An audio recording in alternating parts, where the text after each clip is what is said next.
Hello, hi. This is What Else Two Cents, episode 2. Today, Pralab and I discuss one of the situations that is heard yet not spoken about.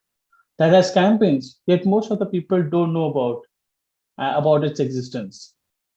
So, today we talk about the Ban the Scan campaign, which is a request to stop Hyderabad from becoming a surveillance city. Let us get to know one thing that is factual, that what is and facial technology. Facial technology can be defined as a technology that scans distinct features of one's face to create biometric map. An algorithm keeps on searching for potential matches using images of people's photos scrapped along the social media and many other databases without consent. So, to understand what's going on, let's go back to November 9th. On that day, Amnesty, that is an that is a press, Amnesty International had released a report saying that the Hyderabad is constructing a command and control center or CCC, which intends to connect to to increase in facial recognition enabled peripheral, that is surveillance cameras. Apparently, it is established that the CCC will connect around 600,000 CCTV cameras. It is also quoted with a separate study done by Indian Freedom Foundation or IFF, which said that Telangana had become the highest number of facial recognition technology in India. Amnesty has alleged that the Home Ministry is building world's largest centralized database of facial recognition to spy on Indians on national scale. According to them, facial recognition is a tool of mass surveillance, which violates the right to privacy, right to protest, can be used to discriminate among sections of society, and might have an effect on the elections. So currently in Telangana itself, there are seven facial recognition labels that are installed. The seven of these names are Sardar Vallabhbhai Patel National Police Academy, Telangana State Road Transport Authority, Hyderabad Police, Hyderabad Airport, Telangana State Election Commission, Telangana Police, Telangana State Council of Higher Education, that is TSCHE. Amnesty International Digital Verification Corps discovered that footage of dozens of incidents shared on social media from November 2019 to July 2021 showing Hyderabad police asking civilians to remove their masks and photographing them in streets, refusing to explain why. Other cases have shown police randomly demanding both facial and fingerprint reads from civilians. Ban the Scan is an ongoing campaign urging the government not to proceed with facial technology. Pralab, what do you think about this, and where you would go ahead, and how will you distinguish between right and wrong of this aspect? See, Polash, facial recognition technology is gift of artificial intelligence, growing technology in artificial intelligence. And many major cities in the world are using these technologies to safeguard their citizens. For example, in Dubai, you must be knowing that they use this technology extensively, whether be it government or be it police or be it any other organization in Dubai. And not only in Dubai, in Western world also they are using it quite huge in number. For example, in London and New York. But the challenges this technology brings along with it are quite complicated. It can't be sorted out in a single shot. Because this technology deals with two basic human needs. One is of security, second is of privacy. So if you focus too much on security, your part gets encroached upon. And if you focus too much on privacy, then it can create loopholes in your security system. So governments or organizations need to come up with certain kind of system where both of these demands are matched, where the privacy to the certain extent is also respected and full security to the citizens is also provided. Yeah, that is true. But you know what? I'll tell you one thing. If we are talking about the CCTV cameras and this facial technology, the first country that comes to our mind with highest thing is China. Apart from China, there is one city called London, and then it's again India. Now, except for London, because I get it, the crime rate in India in London is 53%. So that is a big number that cannot be matched. But you're talking about China and Dubai; those are not a democratic country, whereas India is a democratic country. So I don't understand that why is India in a list of CCTV cameras where the list is taught by countries that is not that do not perform or that do not follow democratic thing. So is a Uh, democratic country in that list? Does it sound bad, or does it sound like government is having an ulterior motive? Pulash, I don't agree on that point that let's not segregate this on the basis of democratic or communist or the structure of the government which is ruling the country. We should look at the population dynamics, population size, uh, and other ethnics as well or other ethnicities as well. Because Hyderabad having Indian cities having most number of CCTV cameras also justifies the point that the population of Indian cities is quite sizable. For example, in Hyderabad alone, 30 to 35 million residents are there. Moreover, people from all around places in 200-kilometer proximity of Hyderabad also come to Hyderabad for working and also things. So the organizations need to manage such huge, humongous population. So that's why they require more and more surveillance tools or surveillance cameras. That pretty much also explains higher number of cameras, higher number of CCTV cameras in the Indian subcontext. Yeah, but don't you think that we have 3 lakh, the Hyderabad city alone has 3,75,000 cameras. That is 36.52 cameras per 1,000 people. Don't you think it's a bit excessive when the crime, though I can agree the crime rate is still 43%, which is just below London. Still, I think the amount of cameras per person is lot more than what is actually required. Because you also said that the fact that this is also for safety, right? So I since this construction, Mhm. the crime rate should have gone down, but crimes against women have actually increased in last 3 years, in fact. And apart from the women crime rate, the crime rate against general things that happens that remain the same. So I just feel that this facial technology and the surveillance is not helping anyway to reduce the crime rate. So do you have any thoughts on that? So, Pulash, the thing is that CCTV cameras and surveillance alone can't control the crime. No? Matlab, then you have sepoys on foot and all such factors coming in. So we can't attribute that the crime rate hasn't gone down. That means that the technology is not sufficient and we should do away with this. First point is this. Second one is I would like to quote a story which I read somewhere. It was like it was like a father was putting a lock on the door. It was a very small lock, and his son asked him that why, father, are you looking such a small, putting such a small lock? A thief might break in. So it's better. Don't waste your time. Just lash up the door and go away. So father replied was that, son, look, I'm not putting a lock on the door to steal. I'm locking it so that a common man doesn't breaks up, है ना? So that he doesn't uh, get into the shoes of a thief and steal stuff from the house. So at that point is this, that if there are CCTV cameras, so a new person, an unprofessional thief will think, or an unprofessional criminal will think twice before committing a crime. You got my point? And as I mentioned earlier, that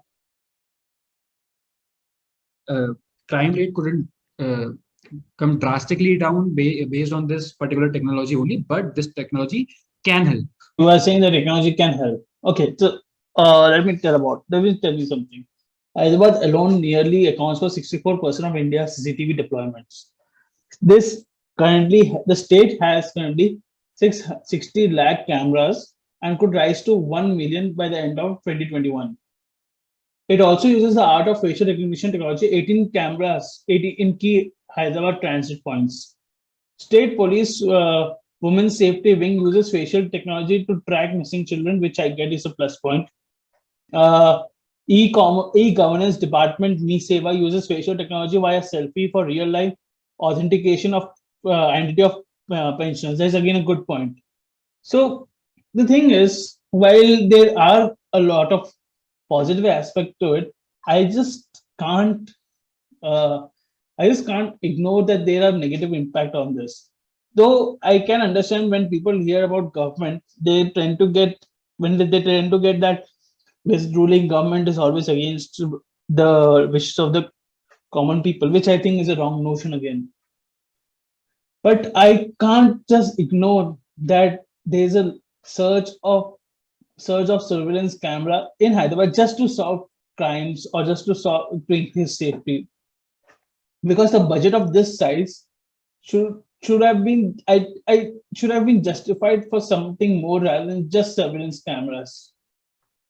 And because and how do we trust this that this works for the people? Because recently you remember there's this app that was used by the ruling government from Iran that was used to spy on people.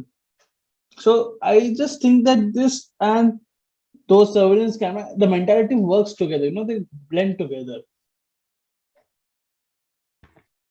Yes, you are What would you? absolutely right about it. I want to add on to the point of privacy as well. We talked about two aspects, no, about security as well as privacy. So I talked about security, but now I want to talk about privacy as well. So privacy concerns with this technology can be that politically influential people can use this state machinery for their dispense. You got my point, no? For example, if I am a very politically active person in Hyderabad, I might use CCTV cameras to know the location of such and such person and when or where he goes or how he earns or Absolutely. what's his basic conduct is, which is a Absolutely. That is very, that very is valuable actually information. And it that is tracking thing served on platter for anyone who's in power. yes, and I think so. Central government should come up with surveillance rules and regulations, and a protocol to deal with certain with this technology, because anyone shouldn't be allowed to access these private and precious information of citizens. So a law is required. Supreme Court's intervention is also required into this, and then we can come up with something which balances both the aspects of security as well as of privacy. What's your take on it, Kolash? My take on is that in India or in anywhere in the world, databases is not a big thing because it happens literally everywhere. Especially when the government is something that makes the tough decisions and people don't like it. Be it Indian, be it international people who don't like it, they try to victimize the government, and it has happened in the past. So we can't say that these surveillance camera would be 100% foolproof thing, but but I guess you are right about some aspects of it. It's just that India needs a stronger, stringent rules that discourages people to use this against their will. In fact, if I just want to talk about it, there is a personal data protection bill which was introduced in Lok Sabha in 2019, and which actually gives people the right people or it's a set of guidelines that a government needs to follow when they are using things for FTs. So I think our laws are structured in a way that we should be able to use it when required, but we should not misuse it when we need. Hmm. The question is actually practicing these guidelines, because again, I really don't trust be it anyone. I don't trust any person having my information other than me having a utmost care about it. Hmm. You're correct about the concerns which this technology brings along with it. But let me tell you a time example, real life example of it. You know, I come from a city in Uttar Pradesh. I'm digressing from our city in the question, but let me talk you about my city. So back then, before 2017, no one used to follow traffic rules, and no one used to wear seat belts or this your helmets on two wheelers. Then this technology came up, and then the cameras used to catch the people who are not wearing seat belts or who are not wearing helmets and all those things. So challan used to get to their homes via online transactions and all those things, and there was very human factor involved.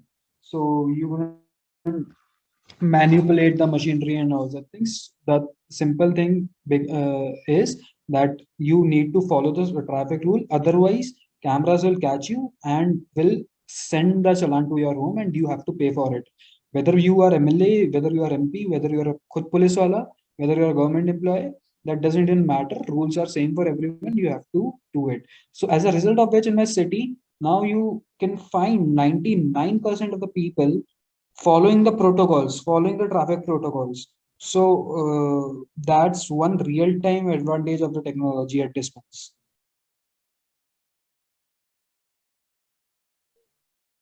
So yeah, see again, yeah, that is true because people when people this is a proof that people when under strict rules they tend to follow rules better, which is how it's supposed to be without even a surveillance camera. But unfortunately, I don't think it will be possible in a place like this. So I think now it's a question of not whether this should be done or this should not be done because I believe this should be. Person of me, part of me does believe that this should be done, considering our relationship. I don't want to name any countries, but some of our relationship with some other countries or neighboring countries have been really bad. And since now one of the countries is run by it has been overthrown by its as his government overthrown, they Hmm. might possess a greater enmity against us because Yes. also they have a reason to do that. So Hmm. this is feeling that we should be able to stop these crimes before they happen. That I agree. The question is not now that whether this project should be done or should not be done. The the question is, are there enough rules in place that stops it from being misused? Because as far as Of I course. searched and I researched, there is just one bill, but that doesn't explain anything. So technically, our country rules are structured, but they are not structured for this facial technology because this is a new place the government is tapping into. So obviously, they have not formed a proper structure that should have been there. So that's the question: will they be doing it? Because I have not seen anything on news regarding this or regarding during my research of this thing. So that is where my major concern is. Yes. So that brings us to a conclusion as well that the technology is required and it is beneficial as well, but we are seriously lacking a legal framework how to develop protocols around this technology. I would end up quoting an experiment. Okay, so Yes, in please. 1785 social theorist Jeremy Bentham designed panopticon. Okay, panopticon, a prison building where the guard at the center can watch every prisoner around him. The prisoner would never know who he was watching.